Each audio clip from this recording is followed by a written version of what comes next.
Well, I guess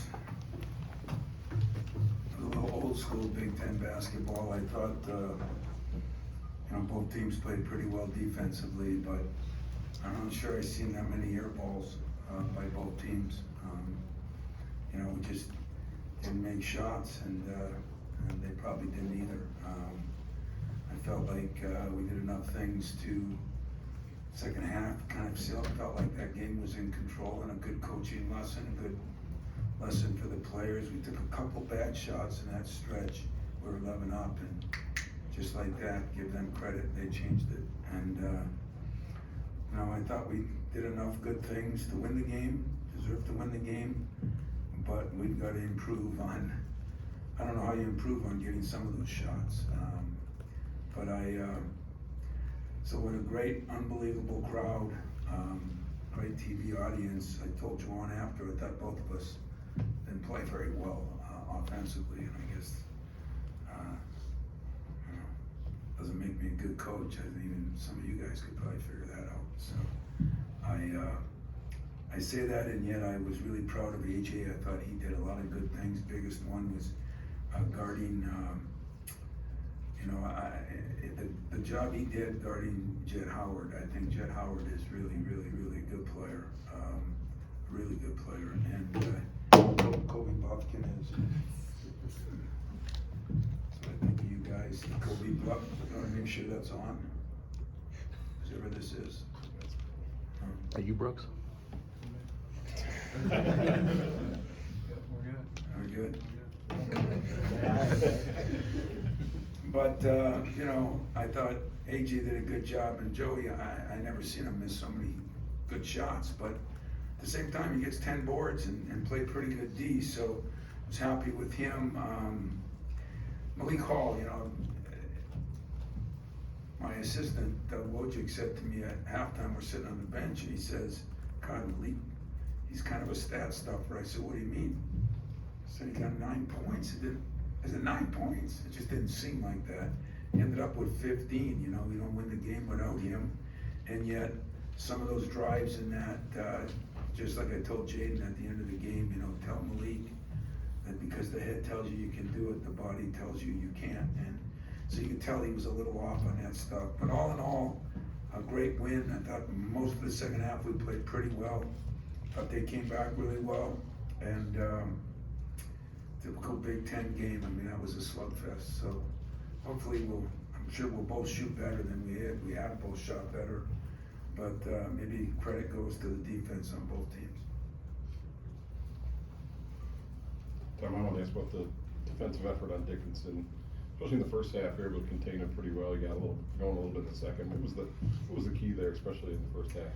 I thought Marty did a pretty good job, but we did a couple different things. We sometimes doubled, sometimes sometimes did nothing. I think the last couple of years we just went out on a steady diet of something, and that wasn't very good. And he still made some points, but I thought he had to work for him, and I thought we did a pretty good job. He's a load to handle in there, and I thought we did a pretty good job on Marty. Marty was really good, but AJ got some digs in there. Joey Hauser got some doubles. And when they threw out of the doubles, they missed a couple of good shots too. But so that let us keep doing it. But I think mixing it up maybe was the key to at least somewhat. You call 18 points success. That's probably his average. So we didn't do that good a job on him. But I did think we made him work for most of his stuff. Going off of that a little bit, Tom, back here. Just Jackson Kohler and how he did defend Dickinson at some points in the game. Obviously, no points for him tonight, not like the Nebraska game, but just the defensive effort he put in. Well, we knew we had to throw all three guys at him, and Jackson still moving his feet, and sometimes they put him out, took him out, and when they put Reed in, he's a little better athletically and going to the hole, and Jackson struggled with that. But I thought in general, Jackson did a good job, and I thought Cooper did a pretty good job, We're just gonna have to keep getting better there. We're not great there. We know that. We keep getting better. The shame of the thing is that the first couple plays of the game, Marty had dunks and layups, and he's got to learn to just lay it up, not bring the ball behind his head. But boy, we ran some things that we thought, and AJ did an unbelievable job we got exactly what we wanted, and we didn't finish. So at halftime, we just said, boy, a couple of layups and one or two of the threes, but they maybe felt the same way. I mean, you talked a lot about the maturation process of AJ, but the decisions with the ball, and the things that he's done, I think he hasn't had more than 2 turnovers in a game in over a month. I guess, how much of that's focus, or what maybe has changed with him in following through on the process? I really think it's a little bit of trust, I had Mateen sitting next to me, and every once in a while I said something to him. I just think that there comes a point in time in everybody's life when you gotta figure it out, and we had some head knocking sessions, which I've had with a lot of players, even better than AJ, and I just said, you gotta trust us, and I think he's played a lot more under control, and like, he took one bad shot, I'll tell you that right now, and it really caused a run for them, and I told him that. And yet, it's hard to tell him that because he just hit 2. But it was the timing of it. It was early in the shot clock. Nobody was ready for it, Those are things I said you just gotta learn. I don't care if you take the shot, but it's gotta be within the confines of what we're doing. And so, yeah, he's been, you can see it. You saw the body language at the beginning of the year. You saw it last year, because it was loud and clear every day. And you don't see any of that. So it's not just that he's playing better, but he's handled everything a lot better. I'm really proud of him. Sometimes you get to that point, is it gonna change or not, And exactly what you said, he's not turning the ball over, he's making good decisions, he's running the team, I thought a couple times early there, we weren't in the sets we needed to be in. He's still gotta get more vocal, but he's definitely made a lot of progress, and I'm proud of him, but I'm happy for him because, he wants to be a player, and he's making himself a player, and that's what process and development are all about. Tom, you mentioned Malik and this box score, but all the stuff that's not in the box score, that you were missing there for a month, what does he do, I guess, communication-wise, direction-wise, that you needed a game like this? Well, he sprained that ankle, that's number one negative, and it was the same ankle, but it wasn't the same spot, so it wasn't the spot, he just sprained an ankle, but he fought through it. You're right, he communicates, he talks, he makes it easier on other people, and yet, at the end, we're switching 5, and we screwed that up once or twice, and I just laughed at him. I said, hey, you thought it was all gonna come back overnight, but we don't win that game without Malik, and there are other games I think we could have won with Malik. I told you he's maybe my most versatile player. He does so many things. He keeps the other guys calm, and he can drive, and he can make some plays. He's multi-skilled, and as that comes back now in the next 2 weeks, I think that'll be really important for us. Coach, can you talk about the energy the fans give you here at the Breslin, especially in a rivalry game like today? Yeah, our fans were absolutely great. Our marketing people did a great job with the towels. Everything was there. Our alum's back, looking over and seeing Pep there. I wish I could have thrown him in, but it's one of those memory-making days, and that's what I tell players. You're going to come back here in 5 years, and it's the memories that you have. It's not the wins over certain games. There's certain games that mean more than others. Certain games that last in your memory bank, and it's always got to be your rival. And then when the crowd's like it is, they're going to be talking. I'm sitting there, Matt. This is the next thing with his kids, and the team with his kids. Those are things that you get to pass on. Little highlight film we had before the game, and Steve Smith was involved in that. I think his son sitting there watching. That's the greatest part of the job for me now. There's nothing better than that. That's the most important part of the job, is the players before, the players that come back, and the players that hopefully, we're having our players all go up there to make sure that they talk to some of those guys, because those guys will tell them. And it's just been so absent the last 4 years have gone for a variety of reasons, and I think that's what I enjoy. I'm gonna enjoy tonight. Now I gotta start working, because I don't know if KP's here, but the schedule we got here in the next, these 9-10 days is off the charts, and we're gonna have to get right back to work in the morning, but not tonight. Tom, you got those shots you wanted at the rim early, but you had 5 turnovers in the first 4.5 minutes. And then the second half, you didn't get a free throw until the last minute. Why was it so hard to get to the line?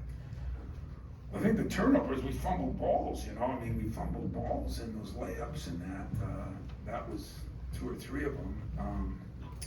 Getting to the line is not what we're good at, and we're not good at it because we don't throw it inside consistently and have him make moves, you know. Now we gotta drive the ball a little bit more.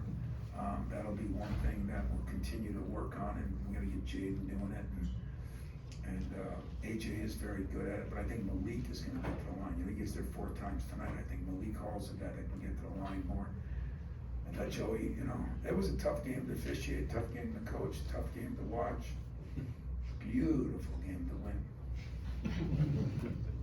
Now, I did talk with Mateen and Matt briefly after the game. Mateen said the best thing is you can't yell at them anymore. But you do talk to those guys a little, don't you? Oh, sure, yeah. Mateen misses me. He really does. I mean, would you rather your coach or your wife yelling at you? Would you rather? You know, it's pretty simple to me. But, you know, like I said, those guys built it. You know, Gregory Kelser came back, Steve Smith. I mean, we got some 90-year-old guy came back. I can't wait to meet them all. It's been a void, you know. We haven't been able to do much in the last couple of years because of COVID and all the things. So, this is important, and it'll be some of the things I want to talk to those guys about. We just got to keep building this thing back up now. But you know, I'll guarantee you, Mateen will be getting after a few people too. I mean, he threw his hands up a couple times, wondering what the hell's going on too, and said it's not as good a seat as you thought, is it? Because now you got a coach. But I love those guys. I really do. Tom, given the tenor of the rivalry coming out of the football season, how important do you think it was to play a tough physical game, but also one that was relatively civil? Yeah. You know, I told Mel that game was for him because, you know, our defense won the game, and it's important to him. And, you know, I mean, in all the years I've been here, you guys are almost comical, you know. You know how many times you asked me if you dislike Michigan? I mean, any of you guys in here have former girlfriends?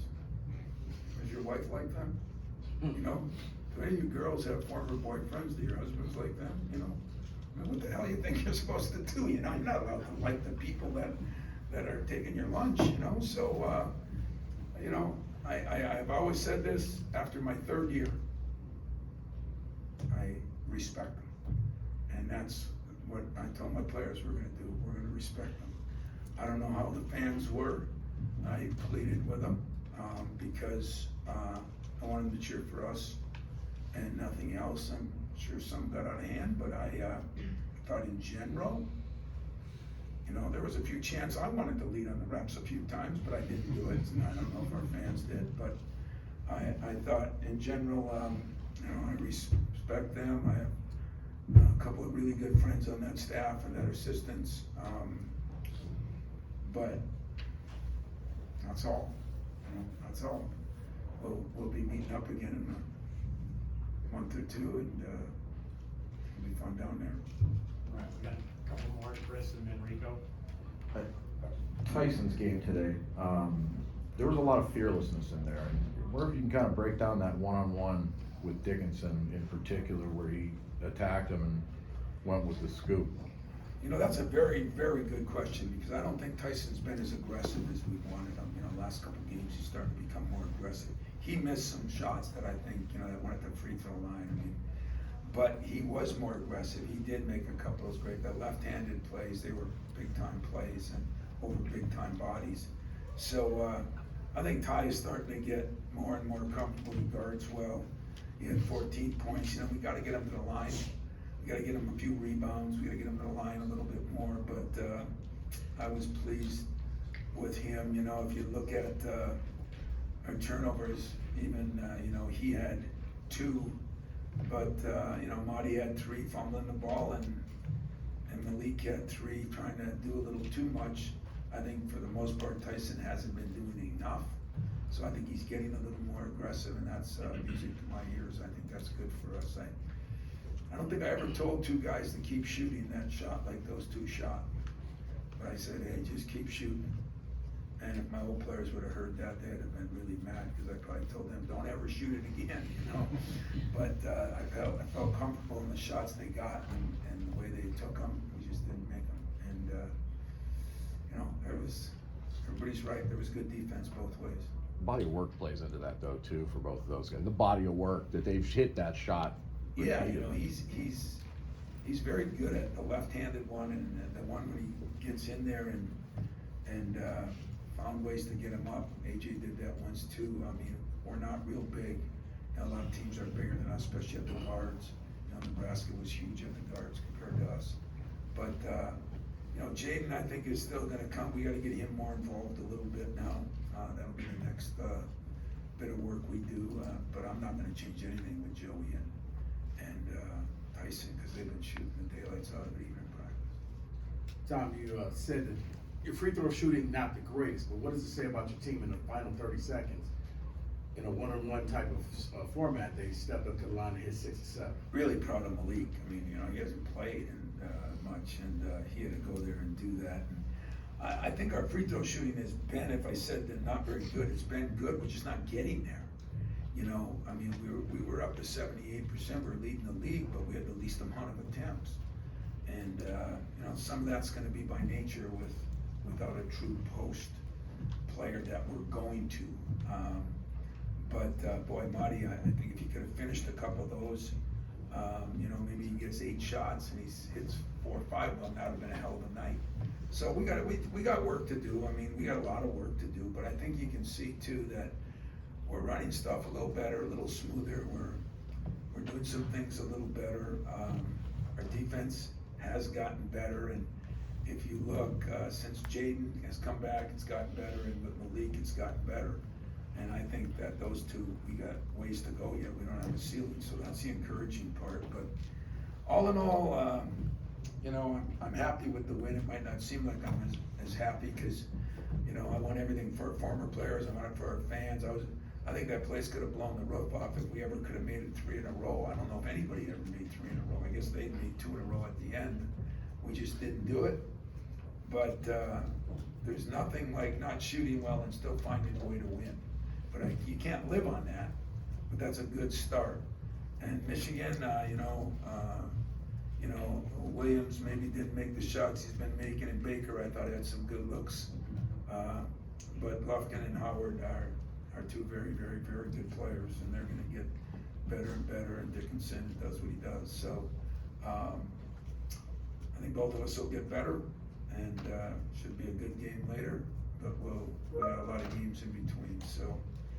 Sean has one final one. Oh, one final one. No, you keep going. No, You were talking about AJ's body language earlier, and the context of the air balls from the corner from 2 of your best shooters, maybe being a little bit amped up. Do you feel like his body language helped calm y'all down to some degree? I do. Presence And out. you know, I was really proud of Joey, because usually Joey missed 2. I mean, he shot 2 air balls, and Tyson shot 1. I mean, they missed it by 3 feet. Now, I had to tell him in the huddle that I could at least hit the rim. I didn't tell him that now. But I think a year ago, that would have put him in the deep freeze, you know? Because then he went down, and who was it? Made a great move on him, and Shedder, and you know, and he didn't cover him. I mean, so there was a series there. But didn't hang his head, didn't get down, took a little encouragement in the huddle, and went out and played. And that means we're getting growth on those guys, you know, and it's kind of been a fun team to coach as far as the personalities and the people. We just got to get a little better with our offense, and we will get better. So I appreciate it. Hope you all have a good night, and probably both teams will start getting a little better offense.